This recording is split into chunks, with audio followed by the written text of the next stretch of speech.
Hola, buen día. Soy Lagunas Ortiz Ariana de la licenciatura en docencia del Instituto de Ciencias de la Educación. Este video se titula El liberalismo mexicano y el establecimiento del capitalismo hacia la crisis durante los años de 1857 a 1920, del curso de Historia de México Contemporáneo, el cual abarca 4 etapas. Sin embargo, en este video solo abordaremos 3. Desde 1857, con el marco legal y la implementación del liberalismo, hasta la crisis del porfiriato. Iniciamos con el liberalismo constitucional juarista. De esta forma, hemos definido al liberalismo como el conjunto de ideas que buscan un cambio para volverse en contra del sistema monárquico, estableciendo una sociedad organizada por los burgueses, de progreso material y libertad individual. Es así que nos ubicamos en Europa en los aspectos políticos, como es la igualdad, la jurisdicción, la división de poderes, la privatización de bienes.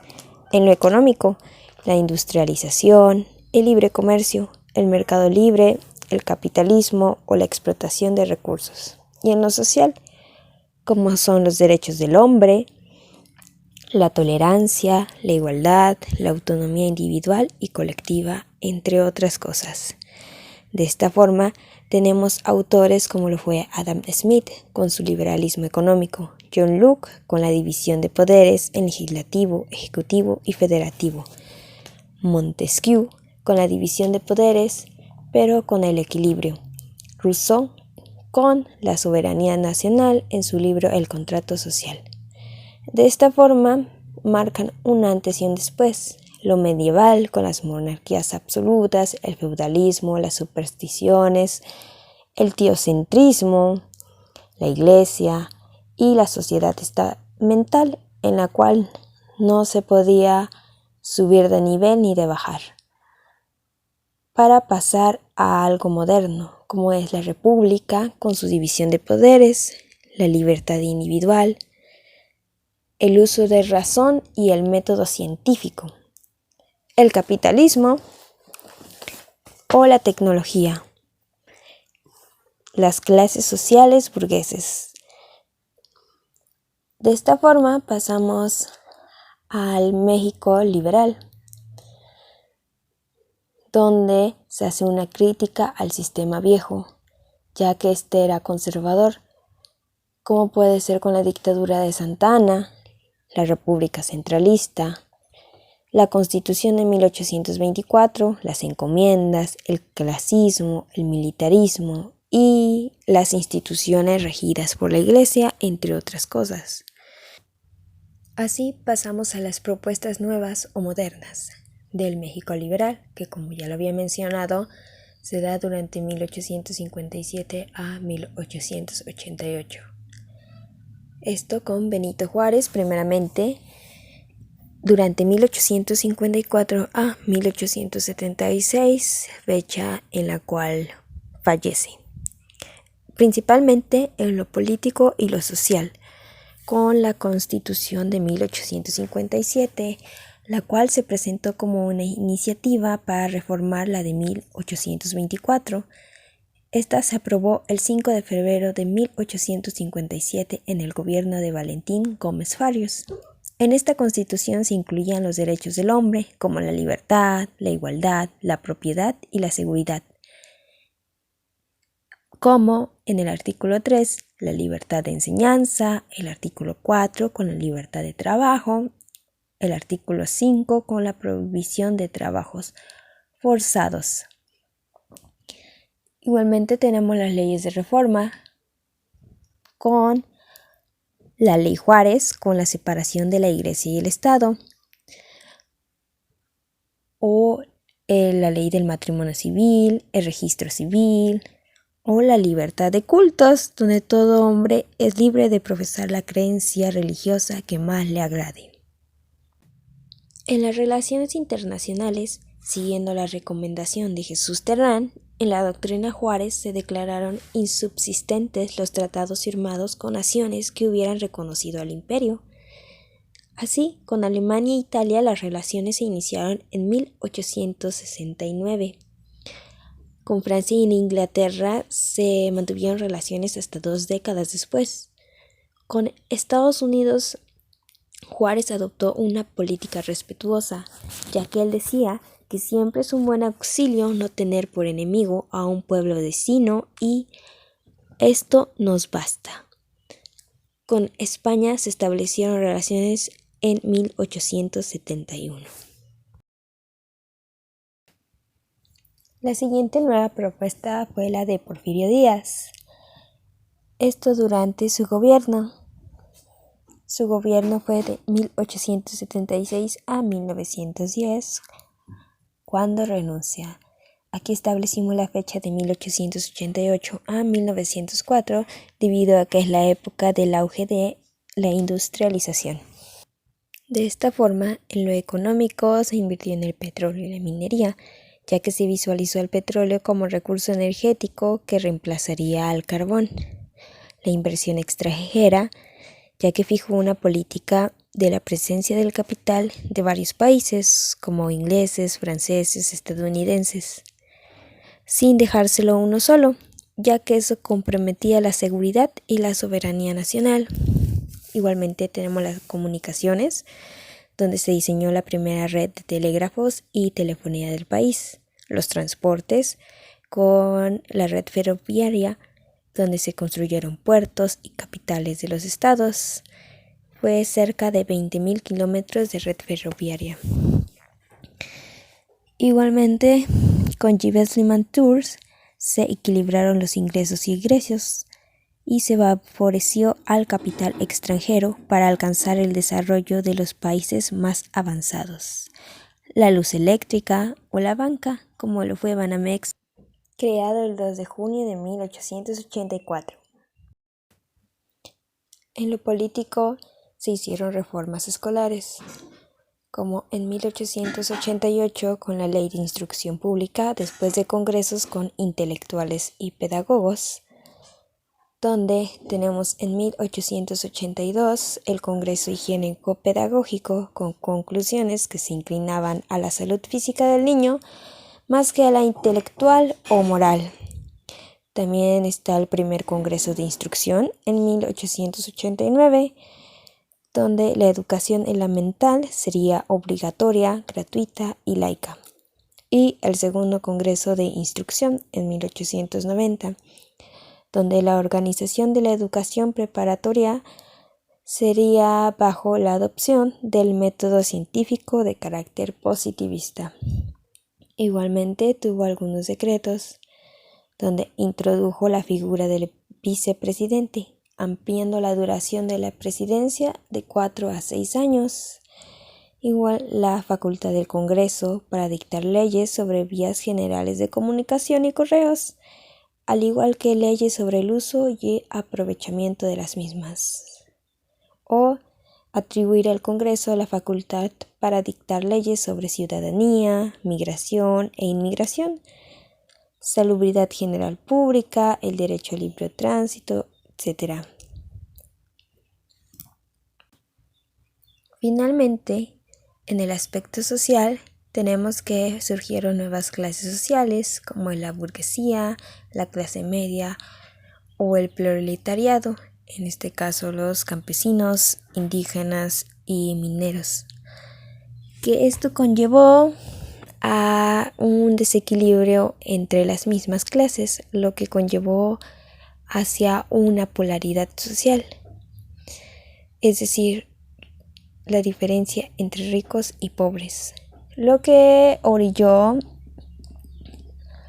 a Porfirio Díaz a utilizar a las fuerzas del Estado para sofocar rebeliones campesinas, indígenas y mineras, como fue la de Cananea y la de Río Blanco.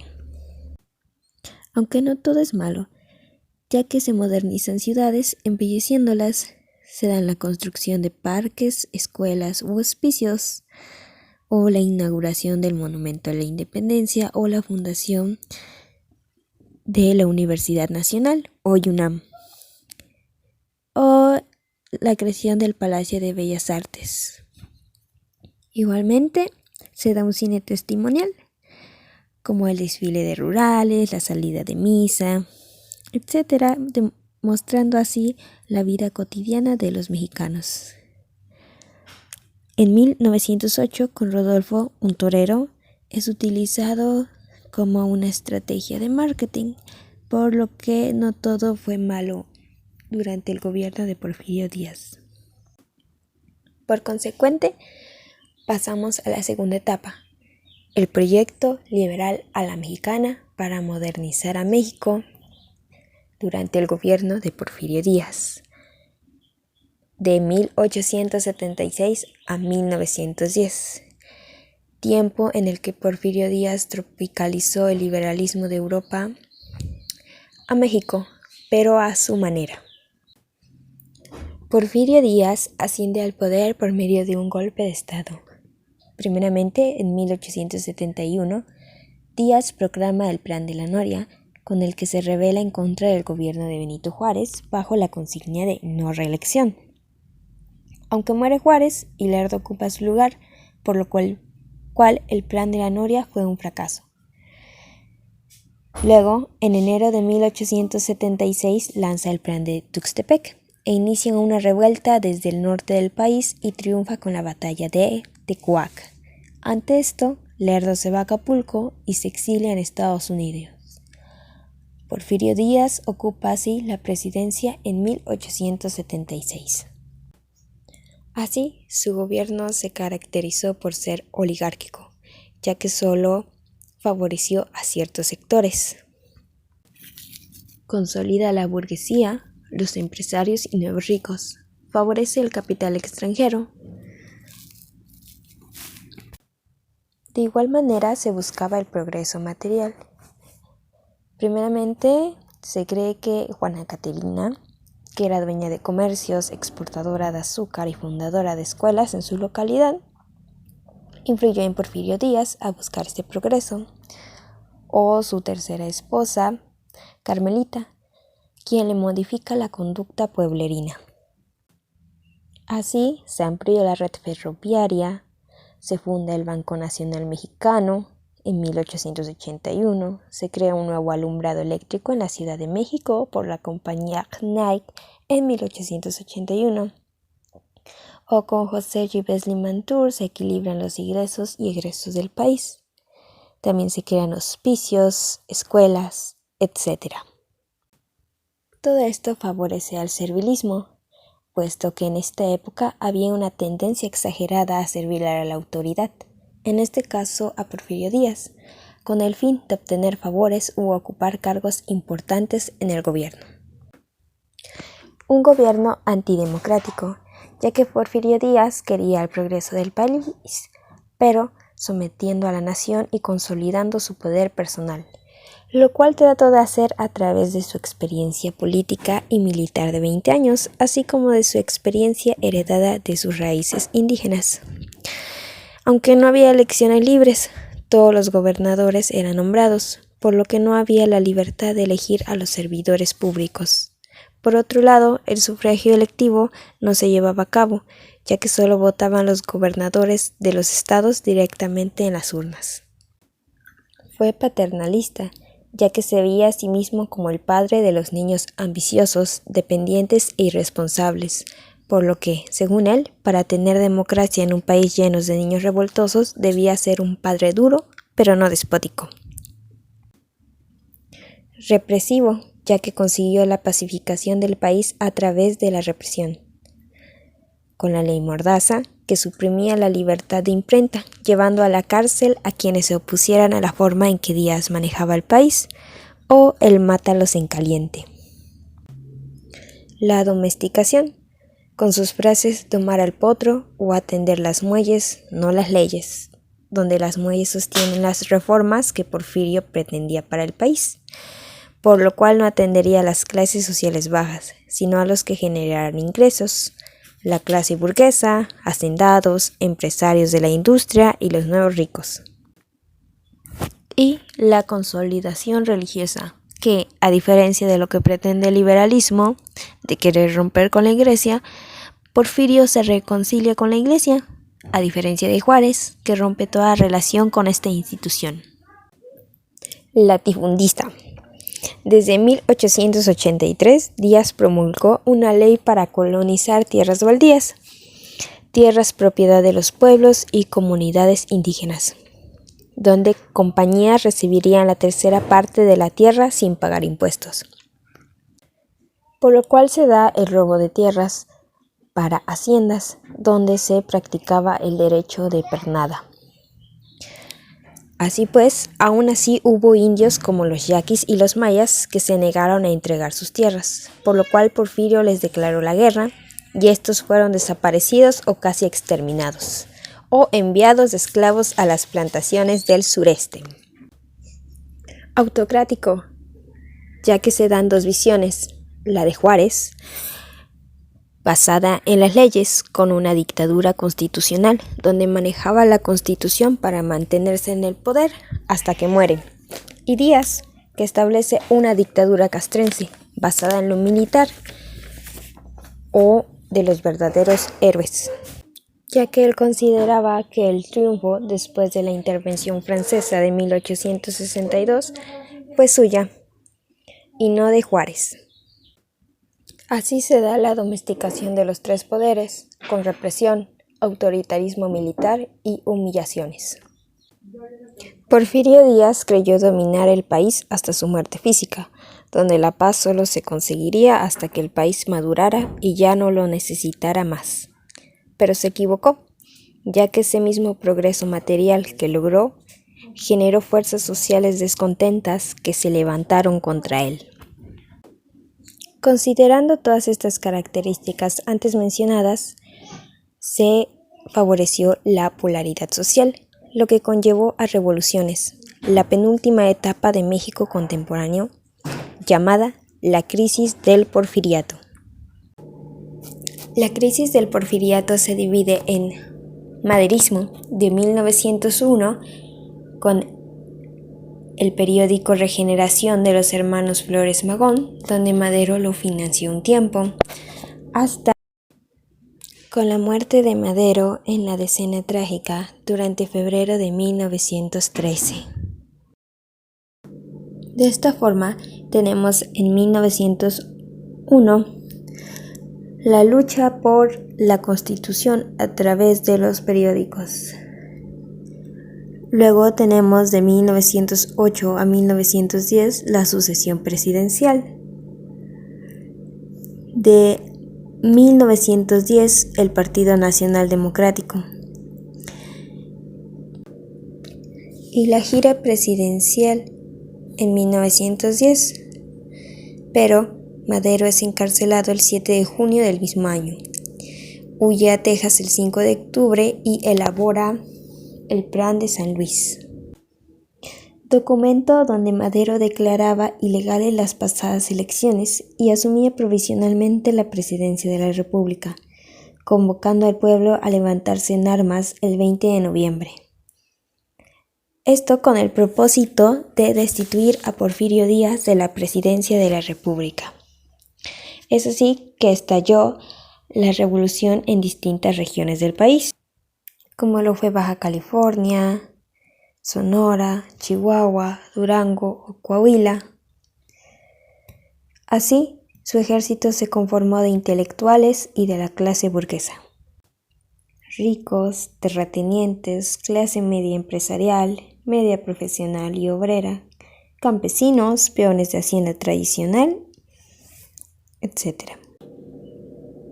Con la toma de Ciudad Juárez en mayo de 1911, Díaz renuncia el 25 de mayo del mismo año y parte hacia Francia en el buque Ipiranga, y León de la Barra ocupa la presidencia. Luego se da la segunda campaña electoral de Francisco I. Madero en 1911 y asume la presidencia el 6 de noviembre de 1911. De esta forma, de 1912 a 1913 se da el gobierno de Francisco I. Madero. Aunque en noviembre de 1911 Bernardo Reyes lanza un plan desde Texas para desconocer a Madero, y el 28 de noviembre del mismo año Emiliano Zapata lanza el Plan de Ayala. En marzo de 1912 Orozco se levanta en armas, al igual que Félix Díaz en octubre del mismo año, 1912.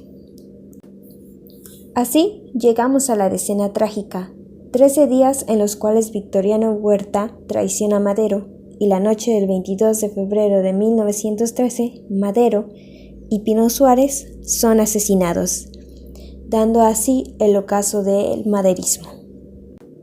Por otro lado, la relación con Estados Unidos cerca de 1910 se habían deteriorado, y con la administración de Taft durante el gobierno de Madero, este tuvo el apoyo y el reconocimiento. Empero, al estallar las guerrillas y las revoluciones en el norte, como la de Orozco, ven a Madero incapaz de mantener el orden y fijan su mirada en Victoriano Huerta. La participación de mujeres fue muy importante, ya que participaron como escritoras o periodistas, como fue Dolores Jiménez y Muro, Sara Estela Ramírez, Elisa Acuña Rossetti o Juana Belén Gutiérrez de Mendoza. Posteriormente sigue la etapa conocida como la Contrarrevolución, de noviembre de 1911 hasta que Huerta dimite el 15 de julio de 1914, teniendo como personaje principal a Victoriano Huerta. En sus etapas tenemos que de 1912 a 1913 es el periodo en que Huerta está bajo órdenes de Madero. Del 9 al 22 de febrero de 1913 es el golpe de Estado con Félix Díaz, Fernando Reyes y el apoyo del embajador estadounidense Henry Wilson. El 19 de febrero de 1913 es presidente de México, luego de enviar a Félix Díaz como embajador a Japón. El 26 de marzo de 1913 se da una revolución en su contra, con el Plan de Guadalupe, que desconocía a Huerta como presidente. El 15 de julio de 1914, Huerta dimite de su cargo y se exilia a Londres y Barcelona. En 1915 quiere retomar el poder, pero es apresado en Estados Unidos junto con Orozco, pero es liberado por su cirrosis. Así, muere el 13 de enero de 1916, siendo este su ocaso. Su documento o plan revolucionario fue el Pacto de la Ciudadela o la Embajada, acuerdo que firmaron el general Victoriano Huerta, Félix Díaz y el embajador de Estados Unidos, Henry Lane Wilson, con el propósito de quitar a Madero del poder. Su tipo de ejército fue del Ejército Federal. Igualmente estuvo conformado por militares, no de personas del pueblo ni de la leva. Sus regiones de operaciones fueron en la Ciudad de México, Chihuahua, Nuevo León, Guanajuato, Hidalgo, Guerrero. El papel de las mujeres era en salinidad y los niños no tenían participación en esto. La relación con Estados Unidos se da con Henry Lane Wilson, embajador de Estados Unidos, que fue parte activa para que Madero renunciara y Huerta llegara al poder. Y como ya he mencionado antes, el 13 de enero de 1916, Huerta muere por una cirrosis hepática, marcando así el ocaso de esta etapa, la Contrarrevolución. La tercera etapa es la constitucionalista, de 1913 a 1917. Así, en noviembre de 1910, como antecedente, Carranza era jefe de sublevación en Coahuila y en 1911 es gobernador provisional de Coahuila. El 26 de marzo de 1913 lanza el Plan de Guadalupe y en 1914 es la Revolución Constitucionalista hasta la Convención de Aguascalientes, que se da del 10 de octubre de 1914 hasta el 9 de noviembre de ese mismo año.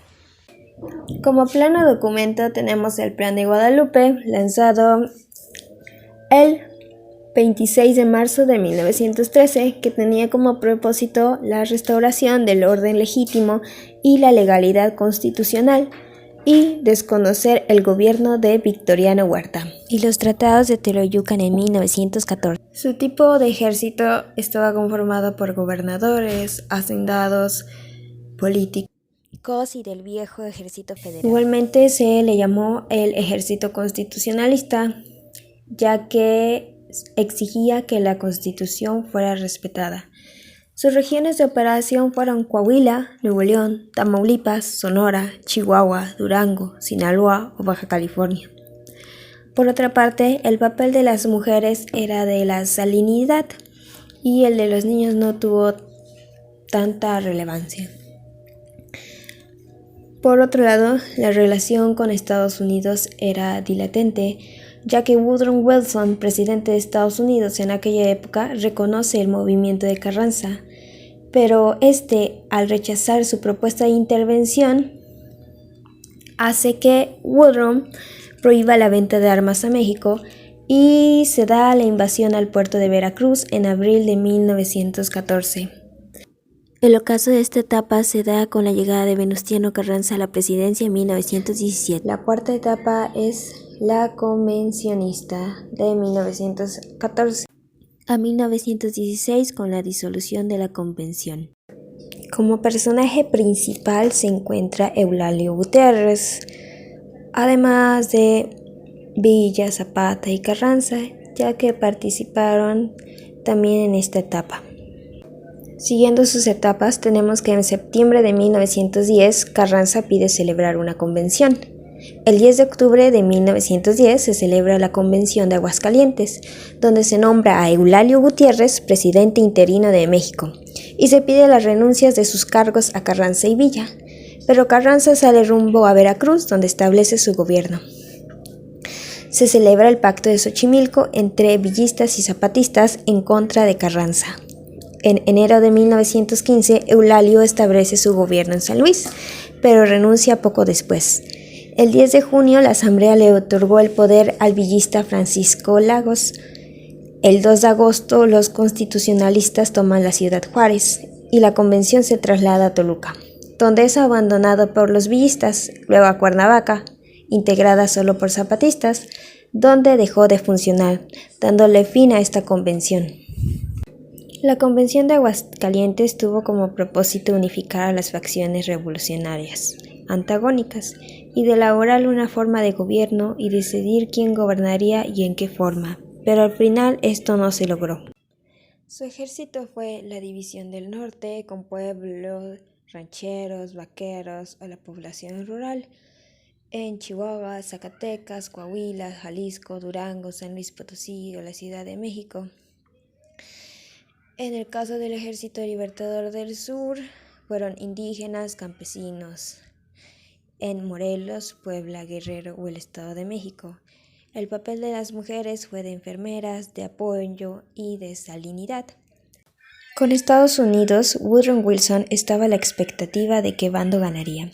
Al final, en el ocaso, como ya había mencionado, en agosto de 1915 se da fin a la convención y el 1 de diciembre de 1916 Carranza es presidente, dando paso a la siguiente etapa, el gobierno constitucionalista.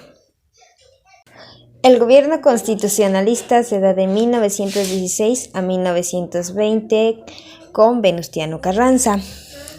Así tenemos como antecedente el gobierno de Carranza en Veracruz del 1 de diciembre de 1914 al 30 de abril de 1916. El 10 de diciembre de 1916 al 37 de enero de 1917 se da la creación del Congreso Constituyente en Querétaro. El 5 de febrero de 1917 se da la promulgación de la Constitución, el cual trataba los derechos del hombre, derechos sociales, la no reelección, la libertad de culto, la enseñanza laica y gratuita, entre otras cosas. Hacia el 7 de mayo al 21 de 1920 con la crisis del carrancismo.